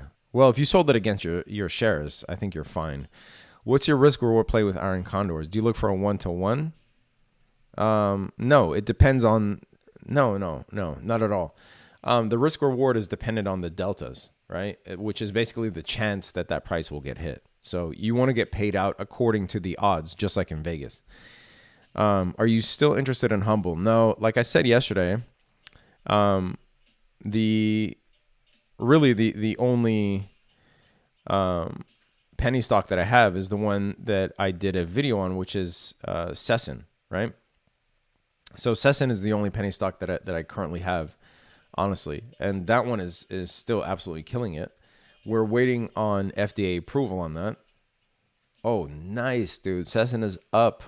Wow, we broke resistance after the double bottom. Hell yeah. We bought Sessin back at support. It's currently up around 37%. So if you did watch that video that I did on, when did I do this video? May 17th, this penny stock approval video, you are now up 37%. So congrats. And we pierced through resistance. Hopefully we can get above this resistance here on Sessin, and then FDA approval, and then it's off to the races, man. Like I definitely want to see Sessin be in the, I did a whole DD on it and what my price targets are, but in the $7-8 range, I think is fair if we do get FDA approval, which I'm expecting to, because as I said, the similar drug to Sessin was it called God damn it, I can't remember. I can't remember what the name was, but a similar drug that had less results in its studies got FDA approval. So have high hopes for it getting FDA approval before August 18th, which is the deadline date, right? And it was fast-tracked, as I said in that video. But yeah, this is really the only penny stock that I'm in right now. Cool. What do you think about Shiba Inu? Complete shit meme coin. If you know how to read a chart, you can make money. But yeah, complete meme coin. TTCF is a better buy than Beyond. Not at this price. It was, but not in this price. Ricardo, you don't like Humble. I didn't say I don't like Humble, man. I said that I'm not trading penny stocks at the moment. I do like Humble, right? It does have a lot to prove, and I think it needs to go off of OTC. I do think Humble was a great buy at the 300-day moving average. I even said that in the Discord chat. It doesn't mean I don't like it. I just, I think your money is much better served, most of it at least, in rotating into value plays and cheap growth stocks, right? Not hyper growth stocks, but traditional growth stocks. And then you can sprinkle some into more risky plays like this. But no, I do like it here, right? It bounced off of the 300 MA, already reported earnings. But yeah, I don't mind it at all. I'm just saying, watch your distribution on these risky stocks. So, ABNB, I already talked about it multiple times. Check out the chart for SOS, looking like it's breaking out of its downward trend. Okay, let's look. I think Regine had asked me about SOS as well, so apologies, Regine. Yeah, it certainly broke out. This might actually be a good day trade. When you see these stocks that gap up and then they wick down like this, usually it means that during the day there's a lot of volatility, right? And it might behoove you to day trade this. Let us look at SOS. Ooh, it's coming up on the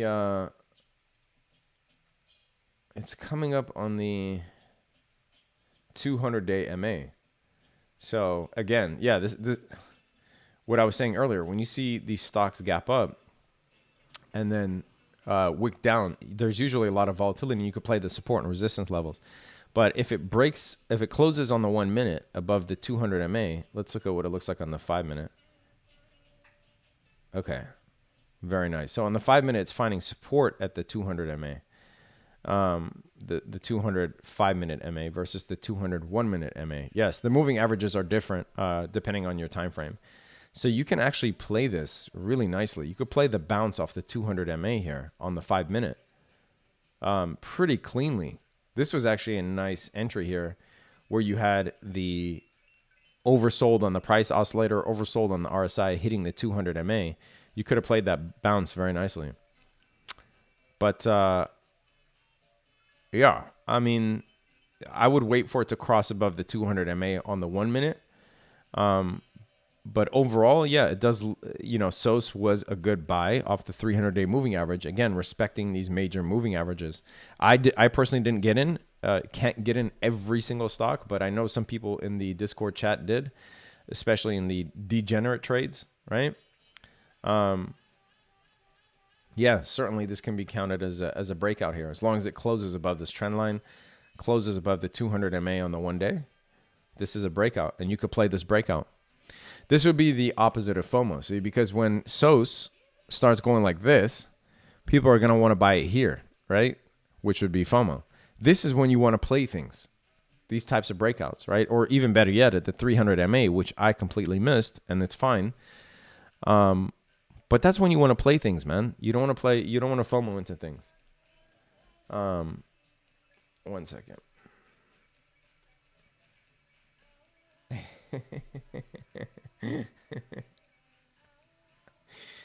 Oh, man.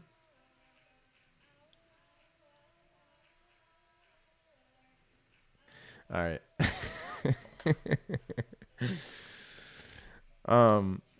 Okay, cool. Let me go back to the chat. Any comments on Okta earnings? Yes, I did want to talk about Okta actually. So, we were up 20% on an Okta diagonal yesterday, and I said, close it here. For those of you that aren't on the Discord, you could see it. I'll show you the play right here, right now. So the Okta diagonal, where is it? Right here. Okay, so I bought the 240 June put, sold the 245 May 28 put, which expires tomorrow. But this one was up yesterday, where Okta up 20%. Close here if you don't want the earnings risk, right? Some people closed, some people didn't. But Okta reported excellent earnings, but tanked. You see this a lot with profit taking. But I do love where Octa's support level is here. It's at the 300-day moving average, and it is at this support level that it normally trades at.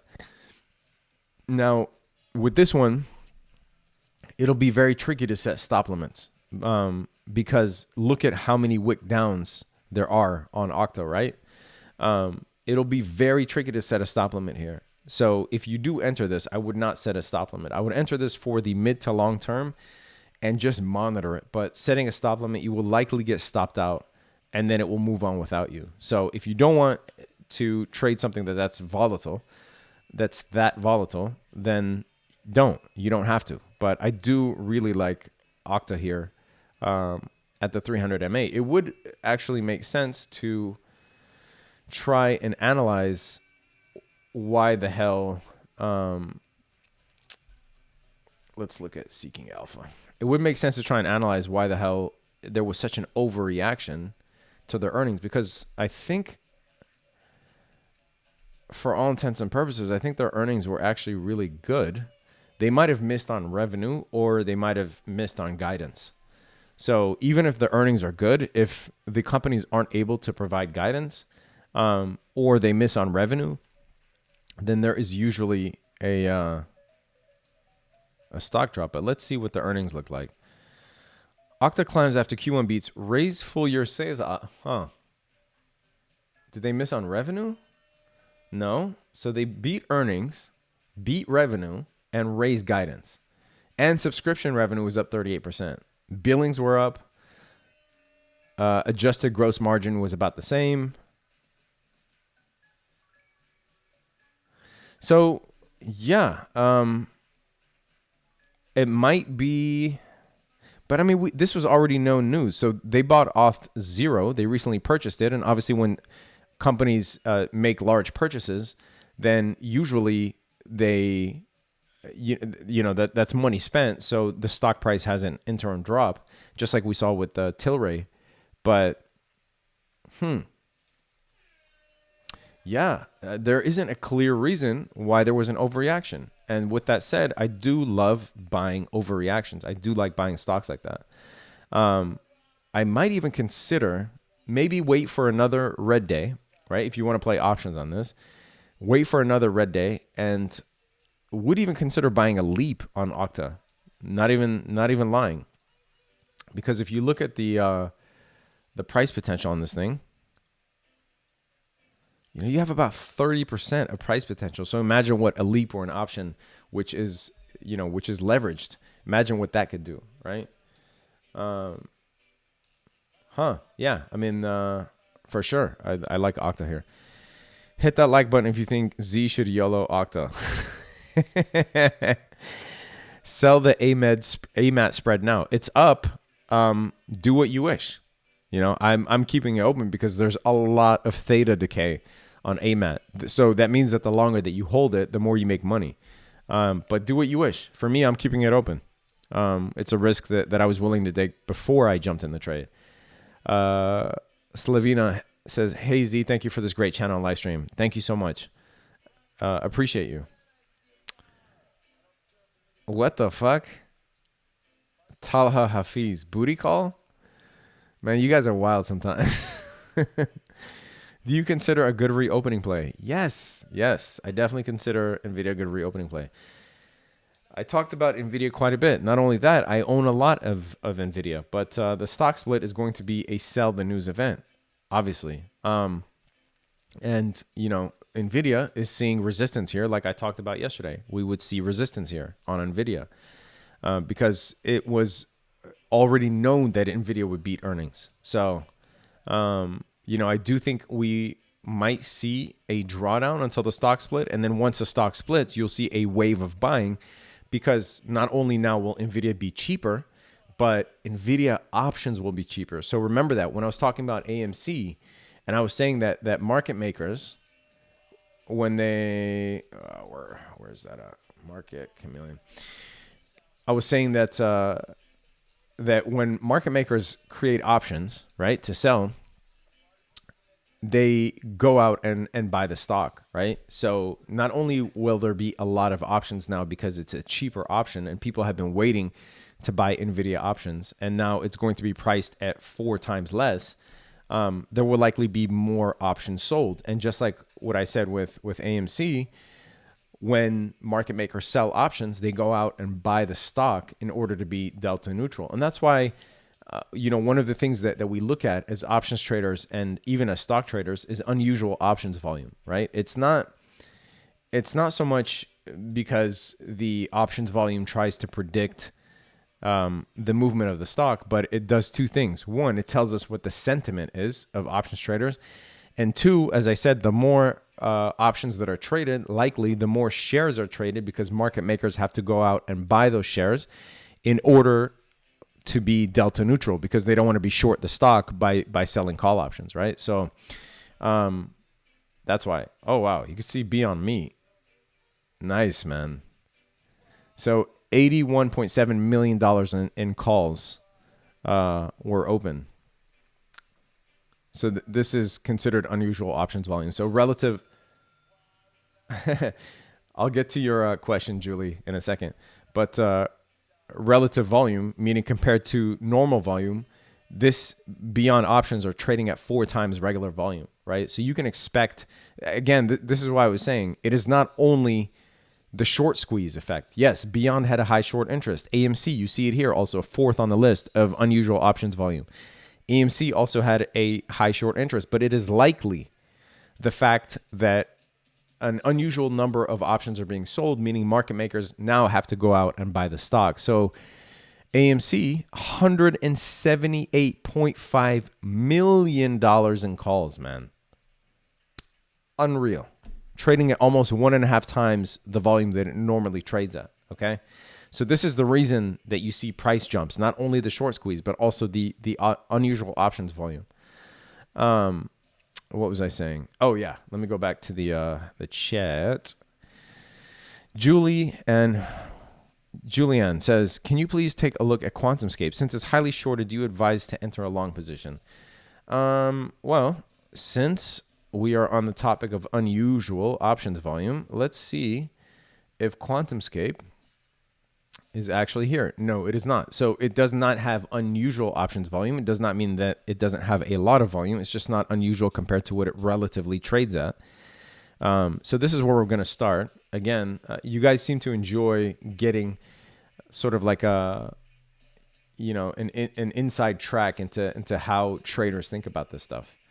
But yeah, you want to take a look at as many data points as possible, right? So we're going to take a look at open interest here and see which, like I scan which expiration date has the highest change open interest. And you can see June 18th has, abnormally high open interest here. And then you want to see whether it is more focused on the call side or the put side, right? Because there's a ton of volume on both sides. And just eyeballing it. Wow. Okay.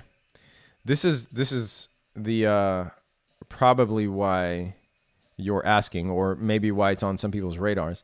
So this $33 call here, expiring June 18th, has 73,000% increase in open interest, right? Because there was 13,300 new calls opened, the $33 calls, right? And by the way, another secret, or I guess another tidbit or tip, I guess, is that you normally, if you are going to buy calls, want to pour into the calls that have the highest volume, because those normally see the fastest price jumps, and it also allows you to get in and out of the positions a lot quicker, and the bid-ask spread isn't terrible, right? Because it's highly liquid. So the bid-ask spread is usually a lot narrower. So that's why when I'm looking at call options to get into, I usually try and jump in the ones that have the most volume, or at least high volume. So you could see that the $29 ones have a lot of volume, the $30 ones have a lot of volume, and the $33 ones have an insane amount of volume, right? All right, let's take a look. So now we saw that. Let's take a look at the QuantumScape chart, okay? So if you take, this is not a bad chart actually. So QuantumScape, as you know, was $130 at some point. I don't know that we'll ever see that again, but that is not the point. The point is what it represents now a good support level? And I would venture to say, yes, I really like this level for QuantumScape. So based off of technical analysis, right? This right here is called a support resistance flip. You can look it up, right? An SR flip or support resistance flip. So this used to be resistance, right? So when QuantumScape IPO'd, it was a SPAC before, believe it or not, at $10. But when it IPO'd, it created this rounding bottom, started finding resistance here, okay? Finally broke through. And now we are testing this resistance as support, hence the name. It's not really a revelation. Support resistance flip. That resistance has now become support, okay? So QuantumScape is a really low risk entry here because guess what, Julie? You could set your stop limit right here. It's freaking low risk as it gets. You can enter at 25, set a stop limit at 23, and you can go to sleep at night and be okay knowing that, hey, at least I have a stop limit and I'm not going to get burned on this trade. And there's a lot of upside, right? Like I'm buying this stock at a discount of freaking 81% discount. So yeah, I really like Quantum. I'm actually going to be entering Quantum. I might even buy leaps on QuantumScape, not even lying. Maybe even those $33 calls on QuantumScape. Let me think about this. Let me see what the momentum indicators look like.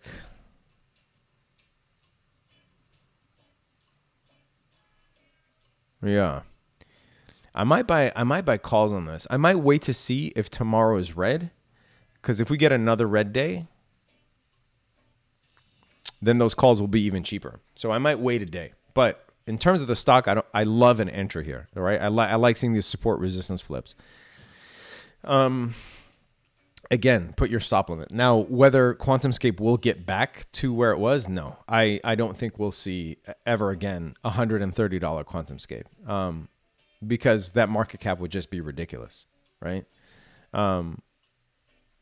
So yeah, I don't think we see 100. I mean, something crazy would have to happen. Like it would have to be bought out by, Tesla or Lucid or something. But so far for an unproven battery technology, no, I don't think we're going to see 130 soon again. I do think that you will see modest price hikes, right? So again, that 33 range, there was a reason that 33 range was, one of the most poured into calls. And it's probably because there is some resistance around that 33 range. As you see here, this is probably the next logical price point. That's probably why there's a lot of calls at that range, right? So yeah, there you go. That's my analysis on QuantumScape. I really like an entry here, by the way. So thank you for the question. All right. eCash or iCash or iCatch or eCatch. Sorry. Or iCac. Apologies. What are your recommendations on MP? I bought that at 35. MP is another one of these high growth stocks that people just will not let go of. I talked about it before. You could see this previously drawn inverse head and shoulders, one of the ugliest patterns you will ever see in any stock, especially if it's a long one that spans 4 or 5 months like this one does, and especially after an uptrend. This is one of the biggest signs something is going to tank. Take a look at Palantir. Take a look at Peloton. They all tanked after forming these head and shoulders at the top, right? But MP is currently sitting at the 200 MA, and I think it's a decent hold here. But it's again, it's an unproven stock that's going to take quite a while to get back to the days of lore. You can take a look at, let's see the. Does this ever update, by the way? This Wall Street Bets trackers. It says May 26th. That's yesterday. Huh. It looks like the service is down or something.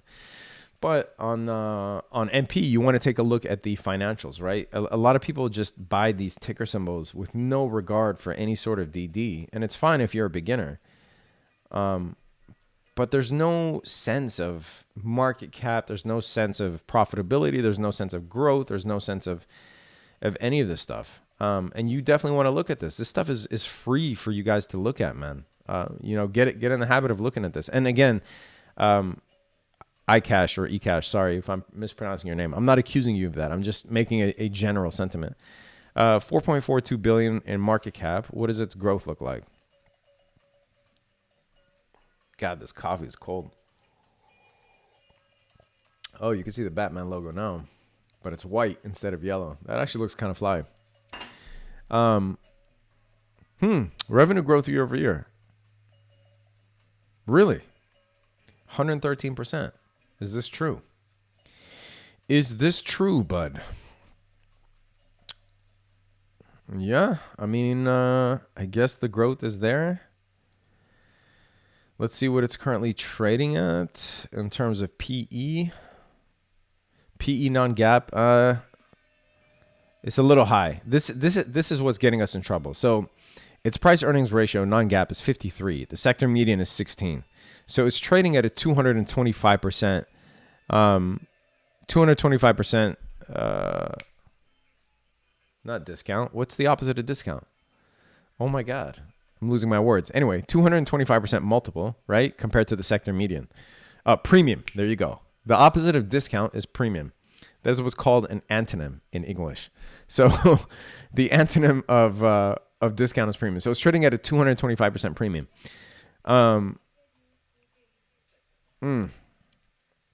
So I think that's where it's getting really.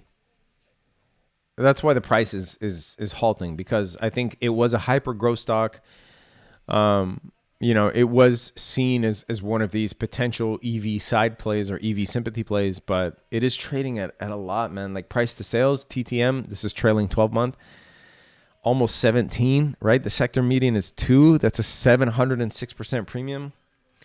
It might be a while. Honestly, it might be a while before you see. Now, good news, it is seeing a lot of growth. But it might be a while before you see an increase, a heavy increase in MP. Excuse me.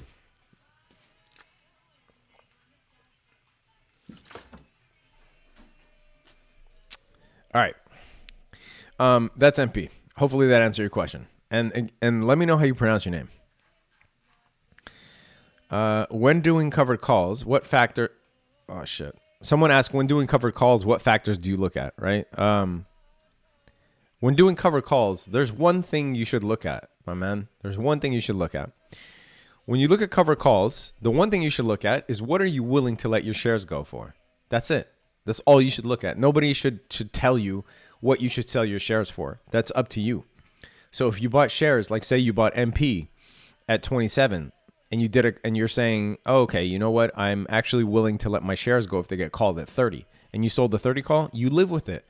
I see this too often, and I just don't quite get it, but I see this too often with traders where they sell covered calls, and they're like, oh, no, the price is going up. I actually don't want to sell my shares. Like, dude, then what the F did you sell covered calls for?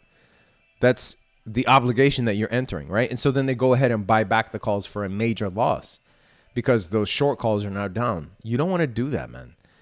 Sell a call at the price you are absolutely willing to let your shares go. Same thing with cash secure puts, right? With cash secure puts, sell puts at the price you are absolutely willing to buy 100 shares of that stock at, okay?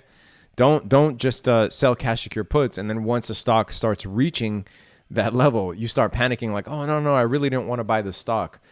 Same thing with the covered call. You can't just say, oh, man, I really didn't want to sell my shares at that price. Then don't sell the call at that price. But that's really the only thing you should be looking at. No joke. All right. Let's see. Any play on Zoom?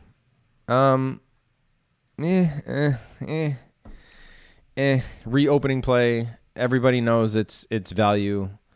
I mean, not a reopening play. It's a stay-at-home play. Everybody knows its value in the future, where more and more people are going to look, are going to work from home. It's all right. It definitely shouldn't be the 6th biggest holding in Kathy's portfolio. Let's look. Let's look at what Aunt Kathy's up to. Of course, I could just ask her when we're in bed later tonight, but I will look it up for you. I will look it up for you. ARK ETF holdings. Let's see what Crazy Kathy has Zoom at in her portfolio. How much Zoom she actually has right now. 1, 2, 3, 4, 5. 1, 2, 3, 4, 5. Yeah, it's still the 6th biggest holding, man. Kathy, what are you doing? Teladoc is the 2nd. What are you doing? These are stay-at-home plays.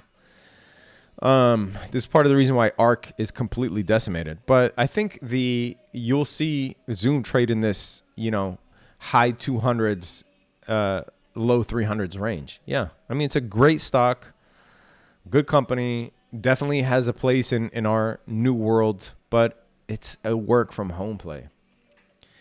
Anywho, answer me this. When Lambo? Oh, you know what? I've answered this quite a few times because I'm a huge car buff, but I could buy a Lambo right now. I'm not a huge fan of Lambos. It's just not my thing, right? I'm more of a Ferrari guy, if anything. If I was to pick one of the two Italian supercars, I'm way, way, way more of a Ferrari guy than I am a Lambo guy, 100%. But I like cars that, you can actually, supercars that you can actually drive for a high number of miles, right? With the Lambo, you're gonna only be wanting to put, like 5,000 to 7,500 miles on it a year. The maintenance is expensive, but I have an M3 right now, and I absolutely love that car, right? Because I can just tear that up on the track. I can use it as my daily driver. It's so practical. But yeah, I'm not a huge Lambo fan. I am looking at the mid-engine Corvette, but we'll see.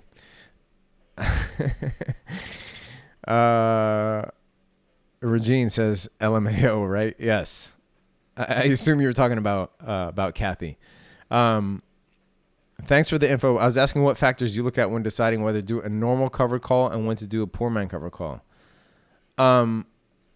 If you have 100 shares, you do a normal covered call. If you just have the calls, you do a poor man's covered call. Certainly options are always going to be higher leverage. So, because they're timed instruments, right? So if you want a little bit more leverage, meaning an opportunity to make more money, do a poor man's covered call. But yeah, if you don't want to own 100 shares or you can't afford 100 shares, like on Tesla, then you could do a poor man's covered call. It's in the name, right? She is correct, and telemedicine is only the beginning. Look, those stocks are good stocks, okay? TDOC is a good stock. Zoom is a good stock. Should it be the 2nd and 6th largest holding in your ETF? No, not in my view. And guess what? I have a choice whether to invest in her ETF, and so does everybody else. And that's why they are losing investors like crazy. And that's why their stock price is down like crazy, because of the distribution, the weighting, not necessarily these stocks. You can make a case for every one of these. There's nothing bad here, right? At least in the top 10 or however many this is. But for you to hold $1.3 billion in Teladoc, for it to be 6% of your portfolio, and for you to have 4% of your portfolio in Zoom at almost $1 billion, nah, man, that's not going to work for me. Yeah, so she is correct on Teladoc, but it's certainly the 6th largest holding in your portfolio. Man, you crazy.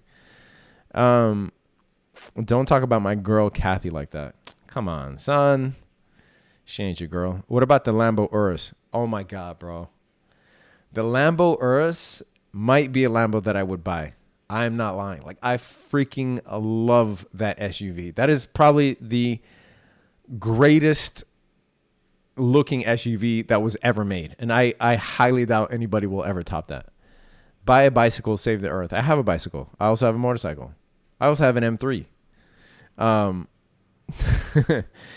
But I live in LA, man. You can't ride your bike everywhere. You make practical look very cool. Thank you, Tanya. You're too sweet.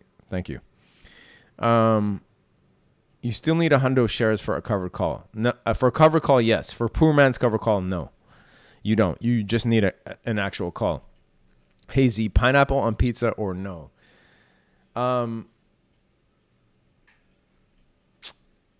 Yeah, you have to be in the mood. You have to be in the mood. Not always. Let's just put it that way. I definitely see your point. Kathy is bag holding. Yeah, certainly bag holding. Certainly buying the dip too long. Z, you need to have a crib style show around your house. No, I don't. But I will show you crib style of different places that I'm staying. All right. I do have a skateboard. Yeah, I do have a skateboard. I think, is it time? Let's see. We've been going for 2 hours. All right. I cannot see messages on Discord. I just joined. Hit me up, man. Dubai's amazing. Have an awesome time. SOS. I already did SOS. Rewind. All right. Cool. All right, cool, guys. So I'm going to end. Should I end the stream? Yeah, I think I should end the stream. I got to trade, man. I got to trade, guys. And I got to close some of these positions that I've been up and down on since I've been on this stream. Holy shit, the Fubo puts are now minus 24%. God damn it. See, these were up 33% this morning, and I was doing the live stream. All right. I'll catch you guys on the Discord. Peace. Love you and thank you. Peace.